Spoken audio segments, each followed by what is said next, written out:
My senior year of high school, I won many awards for both football and basketball.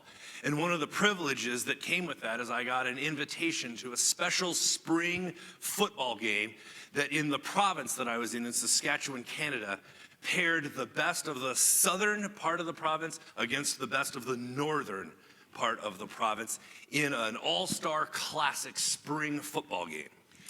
But ran into a problem the first day of this practice session when it was time for me to run the 40-yard dash.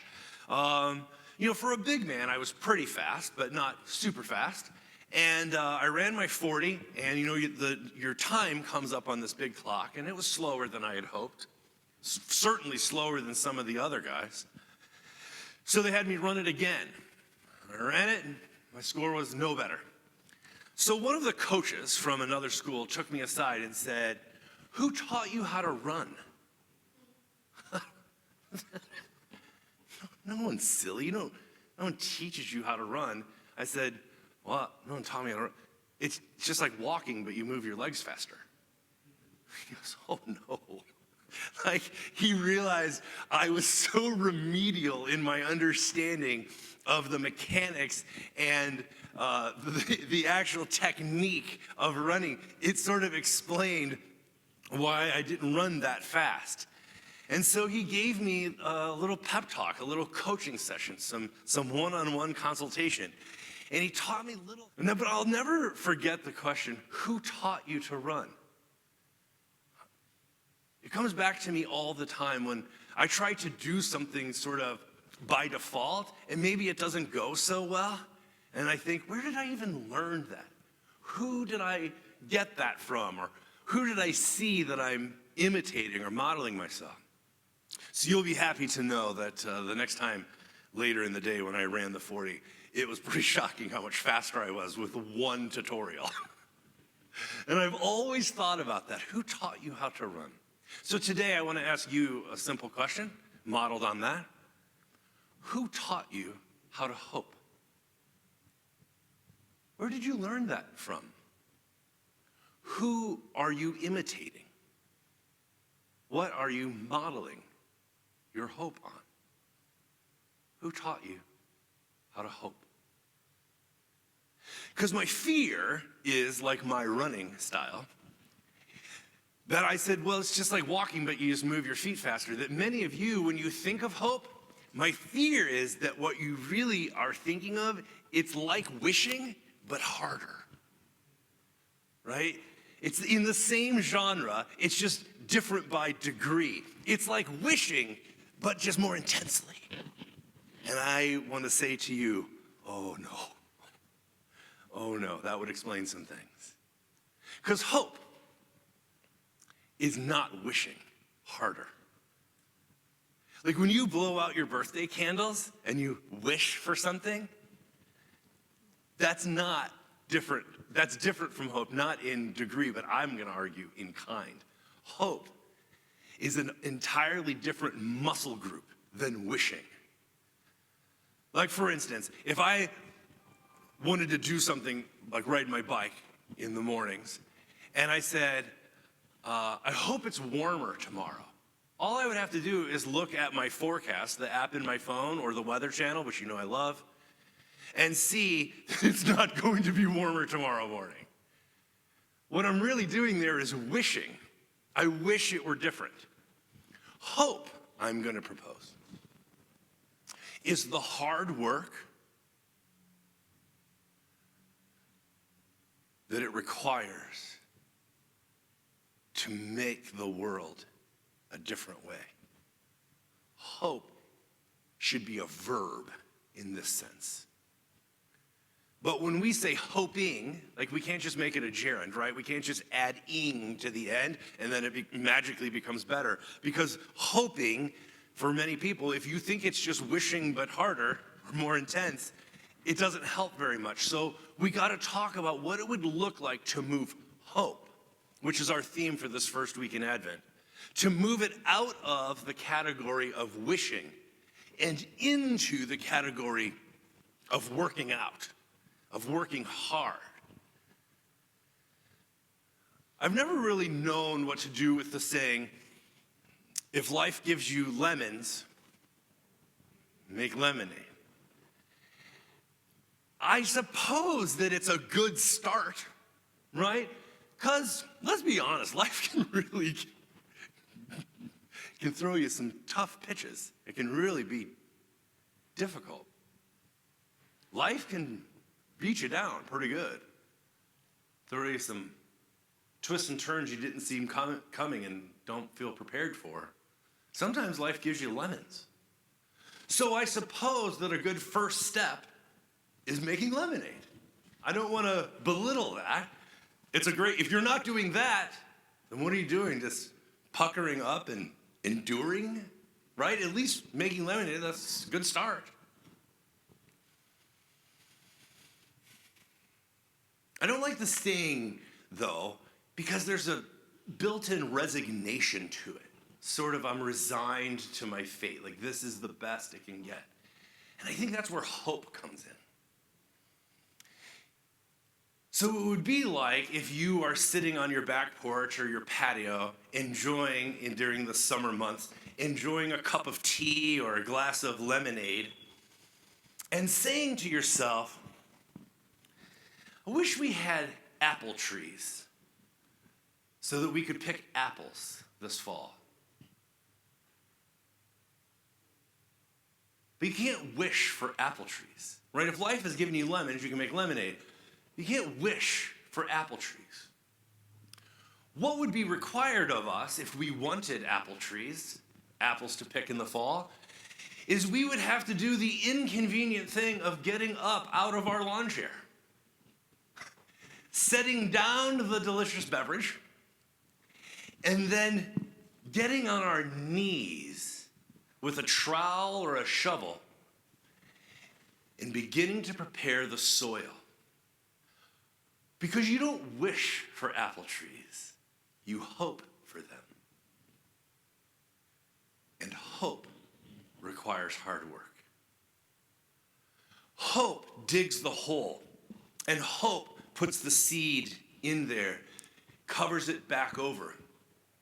But it doesn't just walk away and turn its back and wish that the apples would come. It tends the ground, it fertilizes, it waters. And when the sapling comes, it trains. Hope trains this new growth, this new life, the desire in us. And as the tree begins to grow, hope prunes it, takes away some of the initial blooms to encourage this young tree to put its energy into deep roots and bountiful fruits. Hope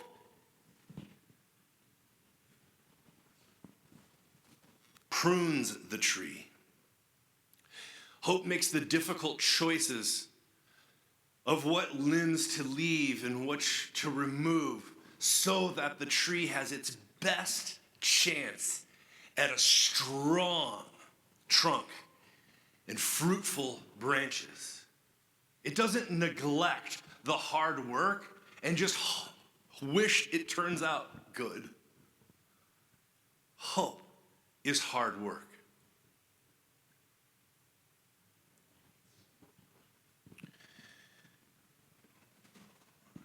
I mentioned this last week, but for those of you who weren't here, you may have seen that there was a presidential election this fall, and got a lot of media attention. And in the months since then, I have so many friends and colleagues and acquaintances who are both heartbroken and gut-wrenched at the results and feel like hope has leaked out of the balloon a little bit. They feel deflated. And I get it. Because for some of them, there is a community they really care about, or an issue that's very close to their heart, or something they're very invested in. But on this first Sunday of Advent, I want to say, what's your plan? Because let me tell you what's not going to work if you find yourself in that situation. What you can't afford to do is sit on the couch watching MSNBC for the next 4 years so that in one day, in 4 years, you can vote for a person that one of these two political parties offers up to you. At that point, you're just wishing things were different. Hope is not just wishing more intensely. Hope means you get up off the couch after the morning is over, after the lament has had its season, and you get to work. So let me say two last things about this. The first is, where does hope come from? Remember, I'm not talking about wishing things were different. I'm talking about the hard work of hope. Well, I have good news. It's Christmas. I love Christmas. Because hope became one of us. Hope moved into the neighborhood. Hope took on flesh and blood and sweat with us. Hope isn't afraid of humanity's limitations. Hope isn't embarrassed by what we did on our worst day. Hope doesn't shy away from the thing that needs to be addressed so that we can live into the fullness of our humanity. I talked about that lemon and lemonade saying. Another saying I don't like very much is, I'm only human. What are you talking about? You're not only human. We usually say that when we mess up, right? I'm only human. No. Listen, Emmanuel, God with us, hope became flesh and dwelt among us. It's not that you're only human. You're a human, baby. In all the glory and the glorious details, the highs and the lows, the twists and the turns of what it means to be human. And God was not ashamed or embarrassed or put off or indignant to come, to send the Christ child, to walk among us, to be one of us, to model for us what a full humanity can look like. Now, the world wasn't ready for it. And spoiler, it didn't end well. But Christmas is a reminder that hope is not far away. Hope dwells among us. That's why that opening song was so powerful to me. So in this Christmas spirit, even in the shadow of our recent election and all of the news and speculation about what's coming in this next year, I just want to say to you, who taught you how to hope? And if it would be of any help to you, we can have some hope practice sessions, some tutorials to learn from each other how to do the hard work of hoping. Because there's a lot of good we can do in the world. For instance, if you are concerned about where folks who have lost their house or who live outdoors, what happens when it gets this cold? We have a partnership just across the street with the Warming Center. Hope is the hard work of staying up all night to make sure those folks are safe. Cooking food. If you are concerned about food insecurity, next week there's a community lunch on the first floor, and Everybody Eats is always looking for volunteers. Let me know and I'll connect you. If you're concerned about the implication of our current political climate for LGBT folks, and specifically youth, we have two great partnerships, one with Southern Idaho Pride and one with a new group that we just got connected with. If that's something that you're concerned about, they could use some resources of your time, talent, and treasure. If you are a political person and this last vote didn't go your way, it's time to hope, baby. I found a group this week that I'm thinking about joining called Reclaim Idaho, who's doing local work, right? Not watching the news, but doing local work to let people know how they can participate in the system to bring health care and protection, insurance protection for people who are vulnerable. And if you are concerned about our community and the suicide rate, specifically with our young people, we just had an event here last Saturday, and we can connect you with a wonderful group that does suicide prevention training. They're always looking for people. It's time to hope. And by that, I don't mean wishing harder. It's Christmas. So when I say hope, I mean the hard work, the dirty work of getting down on our knees and scrubbing and planting and pruning so that we can see the fruit in several years from now that we wished for today. I'm going to ask Brenda to come and play us a reflection song.